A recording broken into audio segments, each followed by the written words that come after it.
Sekarang, sebagai masyarakat biasa, apa saja hal-hal yang bisa kita lakukan untuk melindungi data pribadi kita?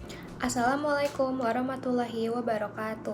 Halo semuanya, perkenalkan nama saya Tanisa Firel Hasti dengan NIM 17056255191. Dalam video ini saya akan menjelaskan mengenai perlindungan data pribadi konsumen.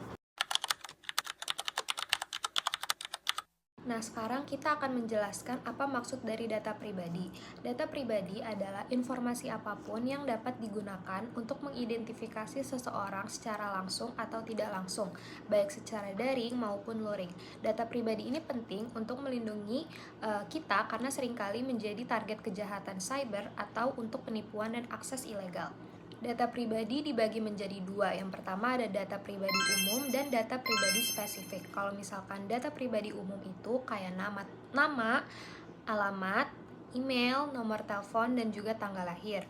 Kalau data pribadi spesifik itu data yang sifatnya lebih sensitif, seperti data kesehatan, data biometrik seperti sidik jari dan wajah, data keuangan, nomor rekening, bahkan lokasi real time.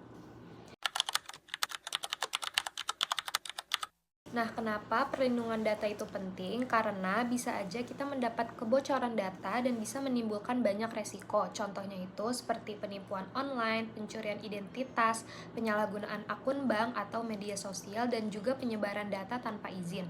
Kita juga sering lihat kalau misalkan banyak kasus-kasus nyata di Indonesia seperti kebocoran data pelanggan e-commerce, kebocoran data SIM card, bahkan kebocoran data kesehatan. Hal-hal seperti ini menunjukkan bahwa data pribadi harus dijaga dengan serius. Di Indonesia, perlindungan data pribadi sudah diatur dalam beberapa regulasi. Yang pertama adalah UU Perlindungan Data Pribadi atau UU PDP nomor 27 tahun 2022. Undang-undang ini mengatur hak pemilik data, kewajiban perusahaan yang mengolah data, serta sanksi jika data disalahgunakan. Kemudian ada UU ITE yang mengatur keamanan informasi digital dan larangan penyalahgunaan data. Selain itu, ada juga PP 71 tahun 2019 tentang penyelenggaraan sistem elektronik yang mewajibkan platform digital untuk menjaga keamanan data pengguna. Dan yang terakhir dalam UU PDP, konsumen memiliki hak untuk mengetahui tujuan pengumpulan data, hak memperbaiki data, hak menghapus data, hak menarik persetujuan, serta hak mendapatkan pemberitahuan jika terjadi kebocoran data. Artinya, konsumen punya posisi yang jelas sebagai pemilik data. Walaupun ada hukum yang melindungi kita, kita juga harus tahu cara melindungi data pribadi kita sendiri. Nah, ada beberapa langkah-langkah sederhana yang bisa kita lakuin. Yang pertama itu, kita bisa gunain password yang kuat dan berbeda untuk setiap akun yang kita punya. Yang kedua, aktifkan verifikasi dua langkah atau two-factor authentication, terutama di akun penting seperti email dan mobile banking. Yang ketiga, jangan sembarang klik link yang mencurigakan, terutama dari SMS, WhatsApp, atau email yang kita nggak kenal. Yang keempat, selalu cek izin aplikasi sebelum mengizinkan akses. Banyak aplikasi yang meminta izin kamera atau mikrofon dan lokasi padahal nggak terlalu diperluin.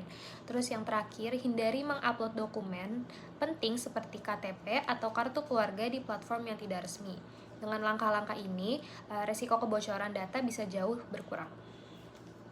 Kesimpulannya, data pribadi adalah salah satu informasi penting yang harus dijaga. Kita juga punya hak yang dilindungi undang-undang, tetapi kita juga harus tetap berhati-hati dalam menggunakan layanan digital. Semoga video ini bermanfaat dan bisa meningkatkan kesadaran kita tentang pentingnya pelindungan data pribadi. Terima kasih sudah menonton video ini. Semoga hal-hal yang saya sampaikan bisa membantu kita semua. Wassalamualaikum warahmatullahi wabarakatuh.